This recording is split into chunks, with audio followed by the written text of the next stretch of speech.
अस्सलामुअलैकुम to everyone.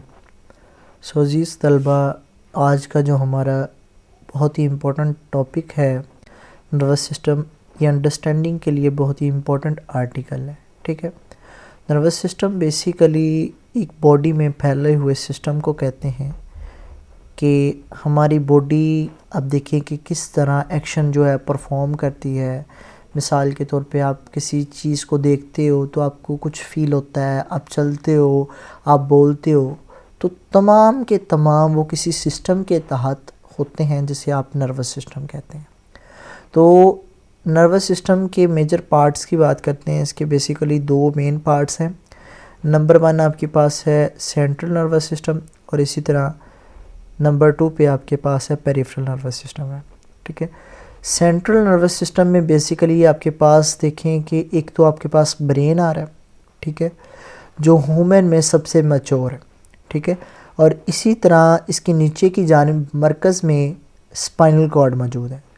तो central nervous system basically nervous system के सेंटर में जो सिस्टम मौजूद है वो आपके पास ब्रेन है और इसी तरह नंबर 2 आपके पास है स्पाइनल कॉर्ड। और इसके दूसरे सिस्टम की बात करनी है जो कि पेरिफेरल नर्वस सिस्टम है। इसके फर्दर दो आगे सिस्टम है जो कि सिमेटिक नर्वस सिस्टम है और इसी तरह एक ऑटोनॉमिक नर्वस सिस्टम है। अभी हम इसका ओवरव्यू ले रहे हैं तो इसे हम डिटेल से डिस्कस नहीं करने वाले। तो बात करते हैं कि पेरिफेरल नर्वस सिस्टम बेसिकली क्या होता है। ये ख़ास तरह के स्पेशलाइज्ड सेल्स पे मुश्तमिल होता है जिसे आप नर्व सेल्स या न्यूरॉन भी कहते हैं। अब वो नर्व सेल्स या न्यूरॉन सेल्स जो कि पूरी बॉडी में हर एक जगह पे फैले होते हैं और उन्हें जहाँ से भी कोई सिग्नल मिलता है, कोई इंफॉर्मेशन मिलती है, तो वो क्या करते हैं, या तो वो ब्रेन के पास सिग्नल लेके जाते हैं या फिर स्पाइनल कॉर्ड के पास लेके जाते हैं। अब उसके न्यूरॉन्स के ट्रैक दो हैं, या ब्रेन है या स्पाइनल कॉर्ड है। कब सिग्नल ब्रेन के पास जाएगा और कब सिग्नल स्पाइनल कॉर्ड के पास जाएगा। अब अगर ब्रेन की बात करें, ब्रेन जो है वो सबसे अहम चीज़ है, इम्पॉर्टेंट चीज़ है। तो आप देखें कि दिमाग का काम है सोचना और किसी भी अमल के ख़िलाफ़ उसका फ़ैसला देना। ठीक है, तो आप इधर से देखिए कि जो भी इंफॉर्मेशन जो है पेरिफेरल नर्वस सिस्टम से न्यूरॉन सेल्स या नर्व सेल्स ब्रेन तक लेके आएगी। ये ब्रेन क्या करेगा, उसका तज्जिया करेगा, उसे जांचेगा और उसके अकॉर्डिंग क्या करेगा, ये एक्शन परफॉर्म करवाएगा। ठीक है, अब कौन से एक्शन ये परफॉर्म करवाएगा, ये वो एक्शन परफॉर्म करवाएगा जो कि सोच समझ के अंडरस्टैंडिंग के साथ जो है एक्शन परफॉर्म करवाया जाए। मिसाल के तौर पे आप बोलते हैं, अपनी मर्ज़ी के मुताबिक बोलते हैं, आप पढ़ते हैं, अपनी मर्ज़ी के मुताबिक चलते हैं, तो इसका मतलब है जहाँ भी ब्रेन इस्तेमाल होगा वहाँ आपका अपना किरदार शामिल होगा। ठीक है, अपना वर्क शामिल होगा।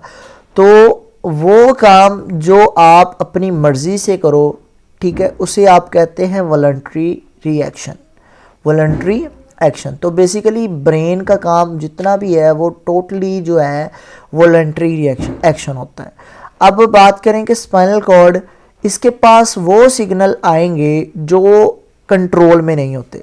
तो बेसिकली इसे हम कहते हैं इनवॉलंटरी एक्शन या गैर शौरी अफ़ाल, कि ऐसे अफ़ाल जो हमारे कंट्रोल में ना हो उसे हम इनवॉलंटरी एक्शन कहते हैं। ठीक है, अब कौन से मिसाल के तौर पे किसी चीज़ से, गर्म अशिया से आप जब अचानक से अपना हाथ या पाँव ऊपर उठा लेते हैं तो वो आपको पता नहीं चलता, आपको बाद में पता चलता है कि हाँ भाई ये चीज़ गर्म थी तो मैंने इस पे पाँव नहीं रखना था।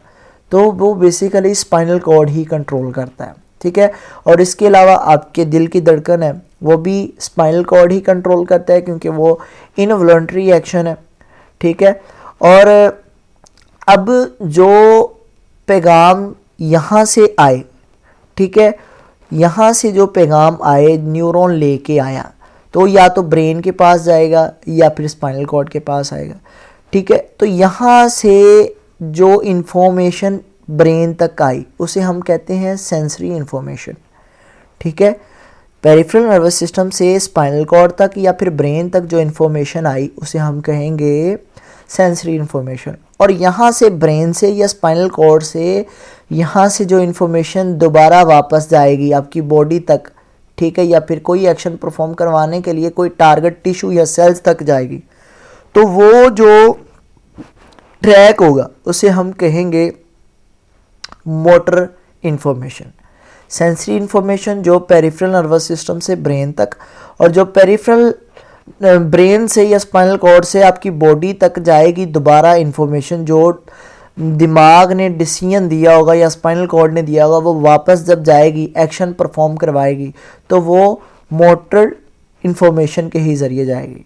ठीक है, उसे मोटर ट्रैक बोलते हैं, इसे सेंसरी ट्रैक बोलते हैं, उसे मोटर ट्रैक बोलते हैं। ठीक है, अब इसने जो इंफॉर्मेशन दी उसके बाद जो आपका एक्शन परफॉर्म हुआ, ठीक है, यहाँ से जो सेल जाते हैं ना वो बेसिकली अफेक्टर का काम करते हैं। ठीक है, अफेक्टर बोलते हैं कि जो दिमाग या स्पाइनल कॉर्ड इंफॉर्मेशन दे, वो टारगेट टिश्यू तक जाए और उसके अकॉर्डिंग क्या हो, कोई भी रिस्पॉन्स क्रिएट हो जाए, प्रोड्यूस हो जाए, तो वो बेसिकली क्या होते हैं, अफेक्टर्स होते हैं। ठीक है, तो अब ये जब एक्शन परफॉर्म करवा देगा तो इसे हम क्या कहते हैं, इसे हम रिस्पॉन्स कहते हैं। ठीक है, तो ये आपका जस्ट ओवरव्यू था। तो अगर आपने इसे मज़ीद हम क्या करेंगे, इसके डिटेल से लेक्चर देंगे, तो आपने कोशिश करनी है कि ये लेक्चर अच्छी तरह समझें और कोई क्वेश्चन हो तो आपने लाजमन पूछना भी है। ठीक है, तो अब फैक्टर्स यहाँ पे भी मैं थोड़ा सा आपको बता दूँ कि इसमें ये देखें सेंसरी इन्फॉर्मेशन है जो कि आउटसाइड से, बाहर से सेंट्रल नर्वस सिस्टम के पास आती है। वो बताया कि कौन कौन सी, अब किस तरह के आपको इन्फॉर्मेशन, या कोई विजुअली हो सकती है, आप देख सकते हो उस इन्फॉर्मेशन को, सिग्नल को, ऑडियोटरी हो सकती है, ठीक है, या फिर वो कोई आवाज़ हो सकती है जिसकी वजह से रिस्पांस पैदा हो जाए, या फिर कीमियो रिसेप्टर, ठीक है, जो कि केमिकल्स हो सकते हैं, जो हमारे कीमियो कुछ सेल्स होते हैं वो क्या करते हैं, वो केमिकल्स को रिसीव करते हैं। ठीक है, इसी तरह से हमारी पूरी बॉडी में कोऑर्डिनेशन का एक सिस्टम चलता है। अफेक्टर जो मोटर इन्फॉर्मेशन लेके आते हैं वो पेरिफेरी से लेते हैं। अब क्या करते हैं, मिसाल के तौर पे हमें कोई सिग्नल्स मिलता है कि कोई बॉडी है वो गर्म है, आप अपना हाथ खींच लें, तो वो क्या करेंगे, कॉन्ट्रैक्शन, मसल्स कॉन्ट्रैक्ट करेंगे, जिसकी वजह से हमारी बॉडी में मूवमेंट क्रिएट होगी। ठीक है जी, ओके, टेक केयर, अल्लाह हाफिज़।